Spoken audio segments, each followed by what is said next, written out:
Zack Steffen posted this after the game. Trials and tribulations, failures and success. That's life. Yesterday's game is a tough pill to swallow. All we can do is get back up and grow from it. Thank you to all the fans who made the trip. We will work hard to make you guys proud. We move forward. All right, let's talk about the performance.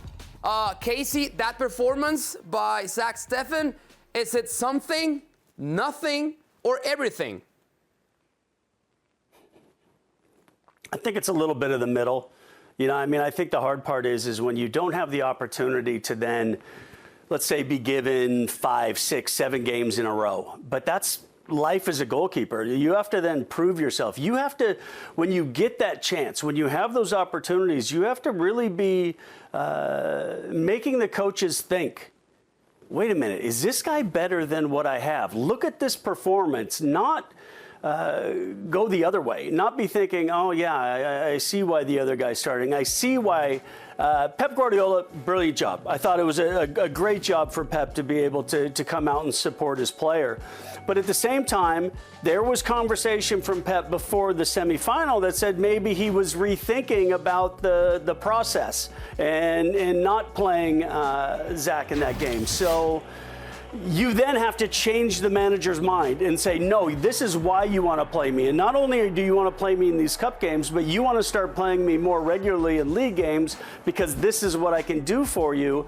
And instead, it was the opposite. And I think the tough part is now we're a couple years into this Man City move where he had the short spell on loan at Dusseldorf where he couldn't finish the season because he was injured for the second half.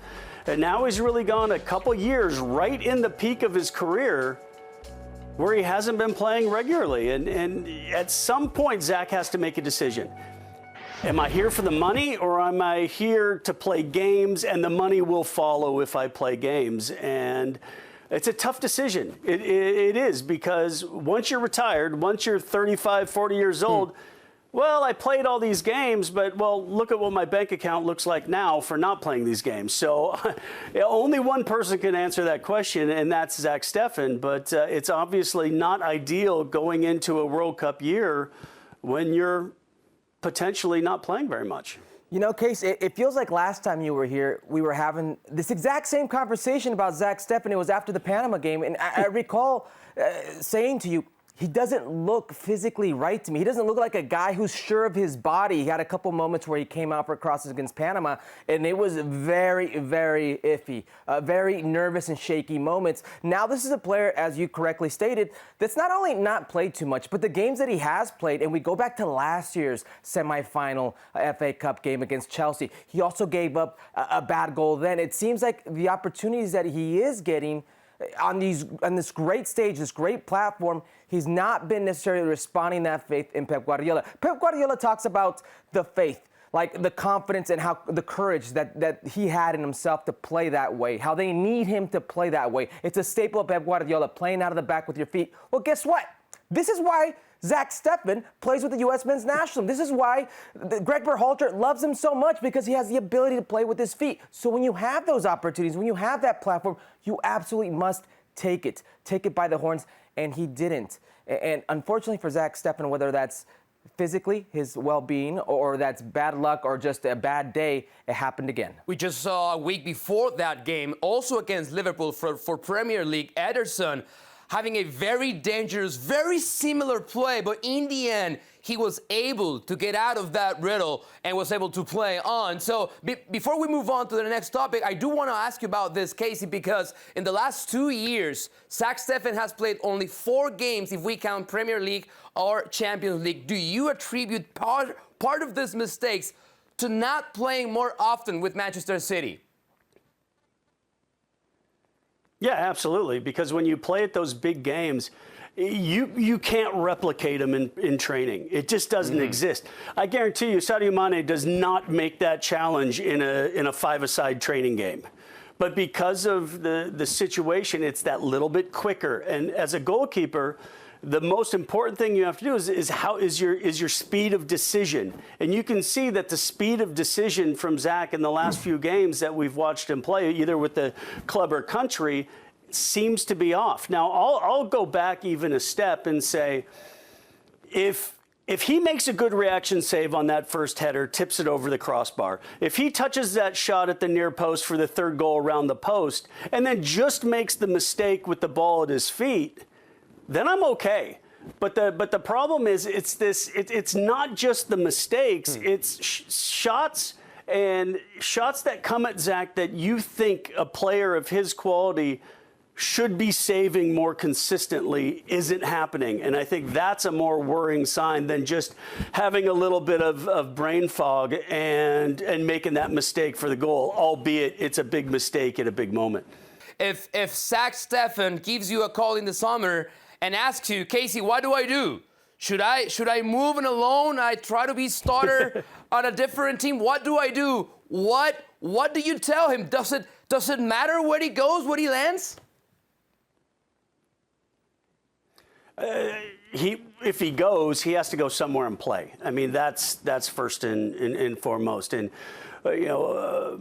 I was a player who enjoyed new challenges, new leagues, different opportunities. And I could have stayed in England my whole career, but I had the opportunity to go to Spain, and I loved it. I had the opportunity to go to Germany, and I loved it. And there's other players that just say, look, this is a good situation. I'm getting paid well. The coach likes me. Okay, I'm not playing. But I couldn't do that. I personally had to play. I had to know that I was a part of the team going forward. And if not, then fine, let's find a situation that's right. I think you're going to make enough money regardless. But again, I can't make somebody else's decision. I would talk to him. I would give him the different scenarios that I went through, the different changes, the enjoyment of playing in different countries and different teams and winning over different teammates and fans and press. But in the end, it's Zack's decision, and he's got to figure that out. Yeah, it's a personal decision. Zack Steffen has to figure this out for himself. What I will say is he's 27 years old, and I know sometimes we think, well, goalkeepers, that doesn't matter. They last forever. They last forever, but we're seeing goalkeepers play at a very young age right now, and Zack's at this pivotal point in his career where maybe a change of scenery will do him good. He's had that Pep Guardiola City big team experience. He's not been the man. He won't be the man with Ederson there. It's a cautionary tale, because we see it with Ricardo Pepi. You have to be very careful of where you go in a World Cup year. He has to go somewhere where he plays, where he's an instrumental part, and where he has confidence, because that's going to be crucial heading into a World Cup year. But at 27 years old, this may be the most important decision of his life. If the World Cup starts tomorrow, who do you start in goal? Well, I think right now you have to start Zack Steffen, because you said Matt Turner's injured. You've got and everybody else coming up underneath. I don't think is at that level. So you got a guy playing the Premier League, but it's frustrating because it needs to be better going into a World Cup. Eric? If everybody is physically fit, I'm taking Turner today. Because I think he's mentally more confident. He's there.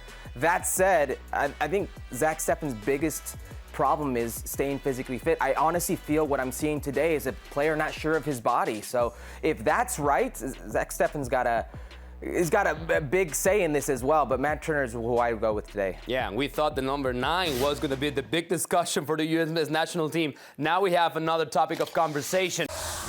Well, thank you very much for watching ESPN on YouTube. For more sports highlights and analysis, be sure to download the ESPN app. And for live streaming, premium content, and let's not forget as well, ESPN FC 7 days a week. Subscribe to ESPN+.